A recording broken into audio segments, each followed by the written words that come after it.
नमस्कार, मैं श्यामगिरी। आप देख रहे हैं टीएफडी इंडिया न्यूज 24। टीएफडी इंडिया न्यूज 24 में आप सभी दर्शकों का स्वागत है। बीजेपी छोड़कर 18 नेता कांग्रेस में हो गए शामिल।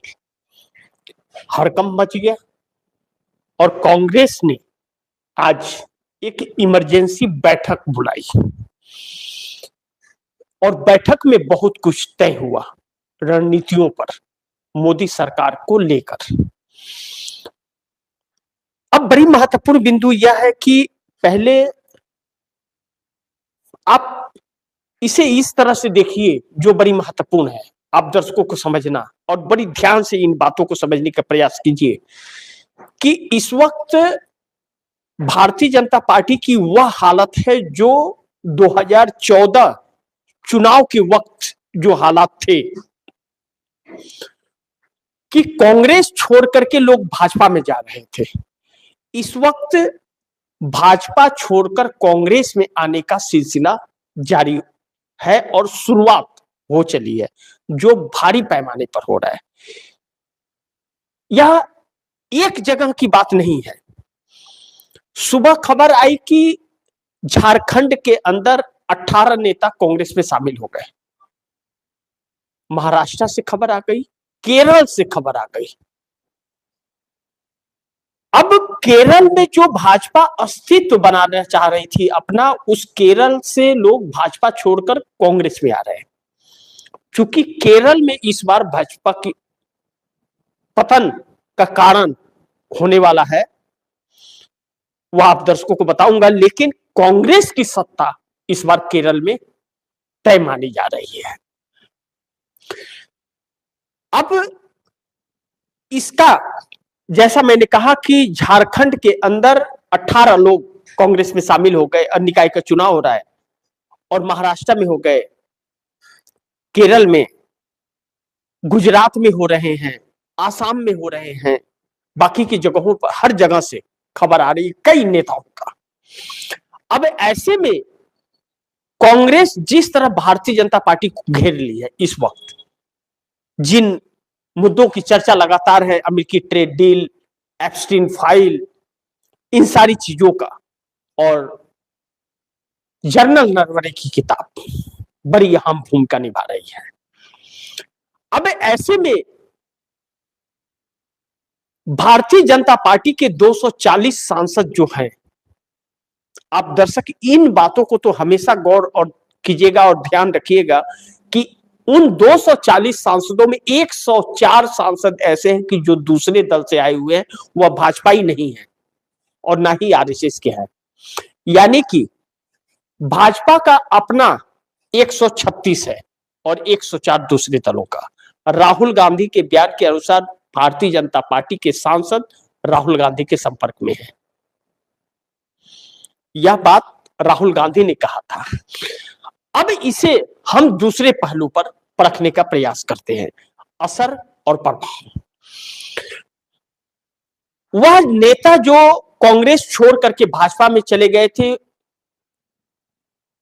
कुछ तो हवा का रुख पहचान करके चले गए थे और कुछ ईडी सीबीआई इनकम टैक्स के डंडा बजाने पे भाजपा में गए थे। जो डंडे के दम पर गए थे, जो ईडी सीबीआई के डर से गए थे, उनका अब कांग्रेस में आना शुरू हो रहा है और भारतीय जनता पार्टी में उनका अब मोदी और शाह से डर खत्म हो रहा है, जो भाजपा के लिए बहुत बड़ा संकट है। अब दूसरी तरफ इसका एक और पहलू है जो आप दर्शकों को समझना बहुत जरूरी है।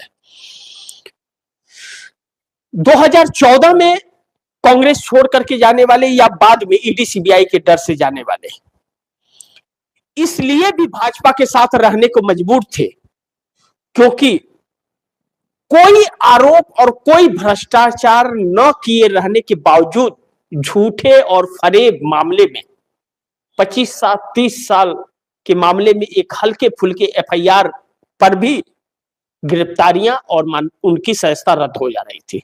जैसे आप उत्तर प्रदेश के आजम खां को ले सकते हैं, बकरी चोरी के मामले में उनको उनकी पूरी राजनीतिक कैरियर खत्म कर दिया गया।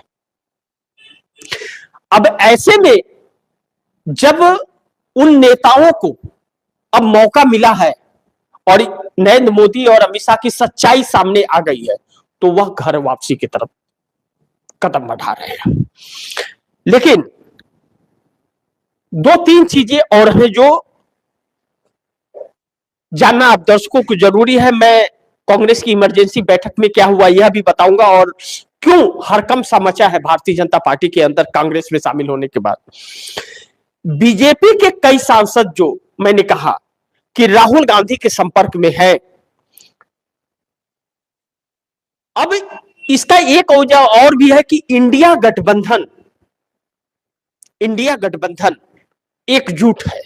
अब अलग अलग नहीं है इंडिया गठबंधन, एकजुट, और हर नेता के साथ हर नेता खड़ा है, हर छोटी पार्टियों के साथ हर बड़ा नेता खड़ा है, हर छोटे नेता के साथ हर बड़ा नेता खड़ा है, यानी कि पूरी एकजुटता, एक कम्युनिटी एकजुटता बना ली गई है। अब ऐसे में इंडिया गठबंधन एक ऐसे मजबूत स्थिति में आ गई है कि इंडिया गठबंधन के चुनौती को मोदी सरकार स्वीकार नहीं कर पा रही है, वह भाग रही है, पीछा छुड़ा करके भाग रही है, और जितना भाग रही है उतने ही उसकी परतें खुलती जा रही है, उसकी सच्चाई देश के सामने आती जा रही है। अब ऐसे में कांग्रेस वह दल है जो इस देश में आंदोलन भी खड़ा कर सकती है, इस पूरे देश के मुद्दे को लेकर के लड़ भी सकती है, जिसके पास नेता हैं, जानकार हैं, अर्थशास्त्री हैं, हर चीज है, जो सरकार के नाकामियों को सबूतों के साथ देश के पटल पर रख रही है। अब दुर्भाग्य एक यह है कि गोदी मीडिया जो पैदा हो गया है इस देश के अंदर, जिसकी जिम्मेदारी देश की जनता के मुद्दों सवालों को उठाने का था, वह उन हकीकतों को पर्दा डाल करके इस देश को उन खबरों से वंचित कर रहा है और गुमराह कर रहा है। इसलिए यह सरकार टिकी हुई है। लेकिन उसके बावजूद भी अब गोदी मीडिया भी हाथ खड़ा करता हुआ नजर आ रहा है, क्योंकि वह भी अब छिपा नहीं पा रहा है, क्योंकि डिजिटल प्लेटफॉर्म पर सारी सच्चाइयां खुल करके देश के सामने आ जा रही है, जिससे यह सरकार बैकफुट में है और सरकार भाग रही है। अब दूसरा पहलू है कि इंडिया गठबंधन, जैसा मैंने कहा कि पलटेगा मोदी का खेल। मोदी का खेल क्या है? एक ही है, सत्ता पर काबिज रहना और चुनाव को जीतना, जिसके लिए चुनाव आयोग इसके साथ है। लेकिन अब वह भी दांव उल्टा पड़ रहा है। आज ये सुप्रीम कोर्ट में भी चुनाव आयोग को फटकार लग गई, क्योंकि पश्चिम बंगाल का चुनाव है, और पश्चिम बंगाल का चुनाव है, ममता बनर्जी मुख्यमंत्री है, वहां आचार संहिता मार्च में लगना है, और अभी तक वोटर लिस्ट क्लियर नहीं है, जैसे कि बिहार का था। ऐसे ही हर जगह फंसा करके चुनाव कराने की कोशिश कर रहा है। तो आज फटकार लग गई और सुप्रीम कोर्ट ने एक कमेटी गठित की थी। अब चुनाव रद्द हो जाएगा या बाद में होगा, यह देखना बड़ी महत्वपूर्ण होगा। सुप्रीम कोर्ट का क्या फैसला आता है। वैसे तो विश्वास के काबिल सुप्रीम कोर्ट भी नहीं रह गया, अब भरोसा होता ही नहीं है, खास करके मुझे तो नहीं होता, बाकी का मैं नहीं कह सकता। एक इस देश के नागरिक के तौर पर तो मुझे सुप्रीम कोर्ट पर बहुत सारे सवाल हैं मेरे, जो मैं विश्वास नहीं कर पाता। लेकिन अब इंडिया गठबंधन की मजबूती देख के सरकार भाग रही है, और सरकार जिस तरह से एप्स्टीन फाइल में फंस रही है, नेताओं का वर्चस्व दांव पर लग गया है। इसलिए सहयोगी दल भी अब मुंह मोड़ते और मुंह फेरते नजर आ रहे हैं, जिसका ट्रेलर 9 मार्च को पार्लियामेंट में देखने को मिल सकता है। अब दूसरा पहलू इसका एक और कि अगर 9 मार्च को जब अविश्वास प्रस्ताव पर चर्चा और वोटिंग होगा और स्पीकर ओम बिरला बच जाते हैं, उनको 272 वोट पड़ जाते हैं, तो क्या होगा। यहां पर देखना यह महत्वपूर्ण होगा, और सवाल वहां यह भी खड़ा होगा कि मार्च महीना जो 9 तारीख को पार्लियामेंट शुरू होगा तो 13 अप्रैल तक चलेगा। यह 1 महीने से अधिक का जो समय पीरियड होगा, वह मोदी सरकार के लिए अग्नि परीक्षा होगा। इसी बीच इजराइल का दौरा है मोदी का, और इजराइल से कनेक्ट एप्स्टीन फाइल है, और इसी बीच ट्रंप के डील का हस्ताक्षर होना है, और इसी बीच अविश्वास प्रस्ताव, और इसी बीच ज्ञानेश कुमार मुख्य चुनाव आयुक्त को लेकर के महाभियोग। और हो सकता है जिस तरह से चर्चा चल रही है कि मोदी सरकार के खिलाफ अविश्वास प्रस्ताव, अगर एप्स्टीन फाइल में कुछ भी तस्वीरें और आ गई तो अविश्वास प्रस्ताव, जिस पर अब कांग्रेस ने इमरजेंसी बैठक करके आज कांग्रेस के टॉप नेताओं का, हर राज्यों के, बैठक करके करोड़ों कार्यकर्ताओं को सड़क पर उतारने का प्लान तैयार कर लिया। इस वक्त कांग्रेस के जो कार्यकर्ता है, मेंबर, कांग्रेस के मेंबर जो हैं, उनकी संख्या 13 करोड़ है। कितना? 13 करोड़ संख्या उसकी है। और इसको लेकर के आज इमरजेंसी बैठक हुई। बहुत जल्द मार्च महीने में, होली के तुरंत बाद, यह सड़कों पर करोड़ों लोग उतरने वाले हैं कांग्रेस के। और 17 किसान संगठनों के साथ जो राहुल गांधी की बैठक हुई, और मजदूर संगठन, व्यापार संगठन के साथ, वह भी सड़क पर उतरने की तैयारी में है। यानी कि एप्स्टीन फाइल और अमेरिकी ट्रेड डील पर और जनरल नरवणे की बुक पर इस सरकार को पूरी तरह से घेरने की, यानी कि सरकार के काले चिट्ठे देश के सामने आ जाएंगे। और नरेंद्र मोदी ने जो सरेंडर किया है, जिस वजह से, वह सारी परतें खुलने लगेंगी। ऐसे में नीतीश और नायडू, शिंदे को एक बार साइड कर दीजिए, हालांकि उनकी इंडिया गठबंधन के साथ बैठक हो रही है, उनको एक बार साइड कर दीजिए। नीतीश, नायडू मजबूर हो जाएंगे मोदी से समर्थन वापस लेने के लिए, क्योंकि फिर उनकी राजनीति पर बात आ जाएगी। और ऐसे मौके पर चंद्रबाबू नायडू साथ सबसे पहले छोड़ते हैं। और बिल गेट्स के जरिए जो चंद्रबाबू नायडू को स्वागत करवा करके नरेंद्र मोदी ने फद पिटवा दी, चंद्रबाबू नायडू खासे नाराज हैं। एक तो इस सरकार ने जो वायदे किए चंद्रबाबू नायडू से, उन वायदों को पूरा नहीं किया है, ना तो नीतीश कुमार के वायदे को पूरा किया है, एकनाथ शिंदे के साथ तो लगातार यह सरकार धोखा करती आ रही है।